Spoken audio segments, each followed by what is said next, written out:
nice weather again today, and it's going to be the Lunar New Year soon too. Another New Year's for the year, huh? And what did I read today? I guess it was kind of interesting. It relates to that company again that wanted to do things like drone surveillance where people can basically acquire their services. And it's kind of interesting here in terms of the argument where people say it's a privacy issue and so forth and why they shouldn't be able to do it. And with their argument here, I'm not sure if this is the best way to do it. It says here, crime is the greatest invasion on privacy.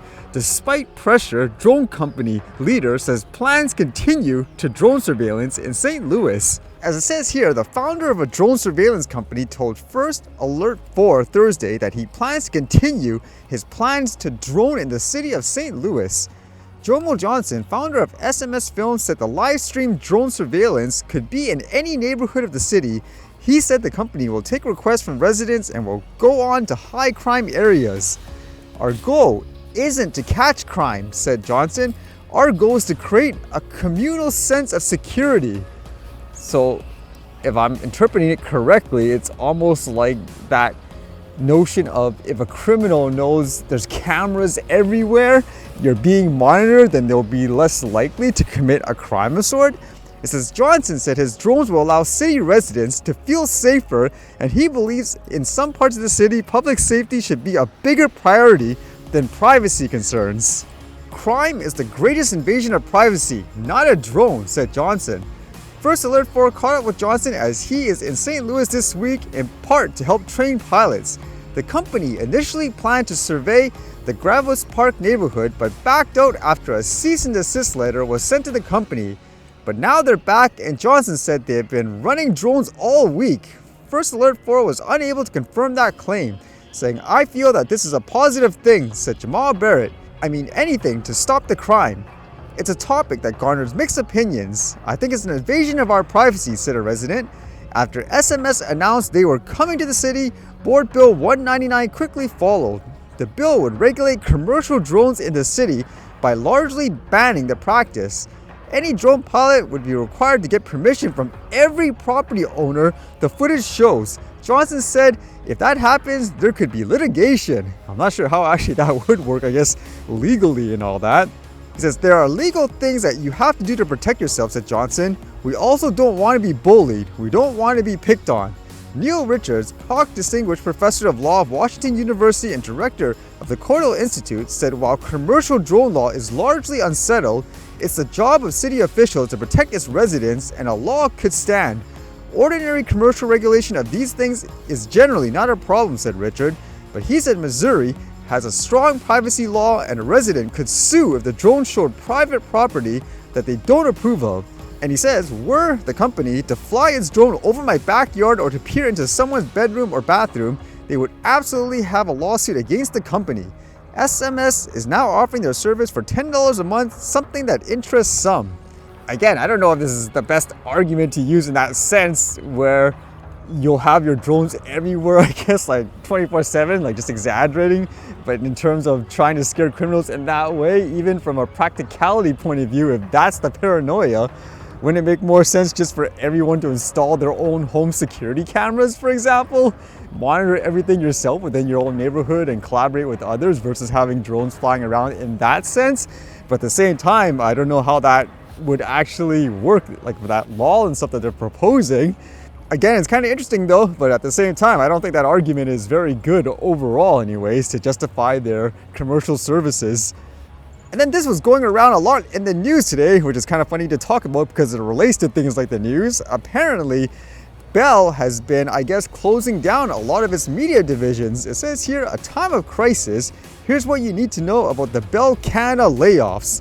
BCE will be cutting its workforce by 9%, which is approximately 4,800 positions. And it says, how big are the layoffs? BCE, with a workforce of around 44,610 individuals, is poised to reduce its employee count by 9%, amounting to approximately 4,800 positions. The majority of the lost jobs will take place with Bell Canada, with under 10% coming from Bell Media Division. So what type of departments will be affected? It says in an internal memo, Bell Media informed staff it is ending multiple television newscasts and making other programming cuts. The company also plans to sell 45 of its 103 regional radio stations. The stations set for closure include 21 in British Columbia, 12 in Ontario, 7 in Quebec, and 5 in Atlantic Canada. So again, a lot of media organizations, and as they say in other articles too, like 2 Kingston radio stations sold as Bell cuts 9% of its workforce. CTV's flagship investigative series W5 among programs hit by Bell media cuts. That's been there for a while, I believe, too. It's just a trend recently where a lot of traditional media, they're not, I guess, getting by. Although the interesting with that thought is it sounds like they're blaming, I guess, the government for not helping them enough. Because it says here, Vivek blamed the federal government for being slow to deliver aid to media enterprises, citing the Canadian Radio, Television and Telecommunications Commission for a sluggish response to what he called a time of crisis. This encompasses 2 legislative initiatives aimed at bolstering Canada's beleaguered media industry. Bill C-18, colloquially referred to as Online News Act, designed to mandate compensation from big tech behemoths to Canadian news providers for their content, and Bill C-11, which modernizes the Broadcasting Act, obligating digital platforms to advance Canadian content. So would you agree with that in terms of it's the government's fault, like they should be providing them more funding and support and all that? Or would you go with the argument of it's a dying medium and they're not basically, I guess, doing their job in terms of what people expect and all that? So which one would you kind of lean towards, I suppose? But I thought actually this kind of relates to, I guess, that topic of whether or not people are going elsewhere for the news and all that.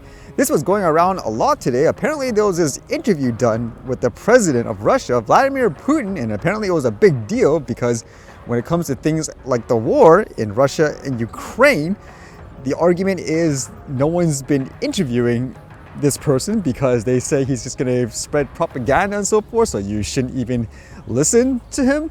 Whereas in this case, since it was done, you would imagine a lot of people would be tuning in saying, okay, what's going on here?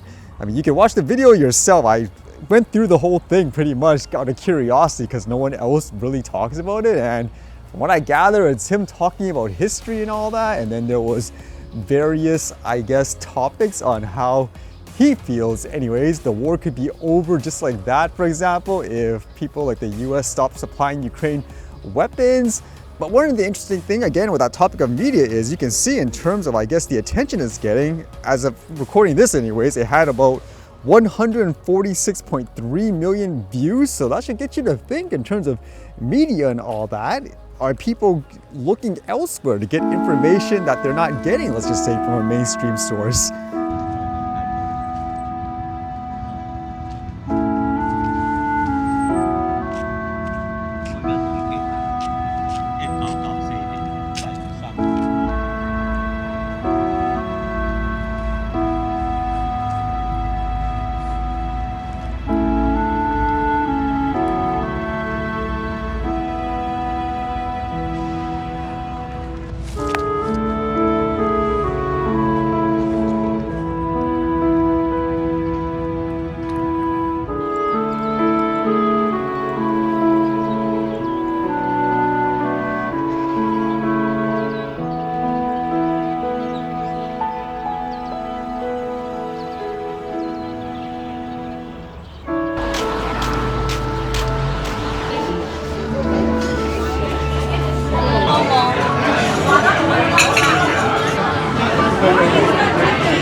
All right, see you guys later.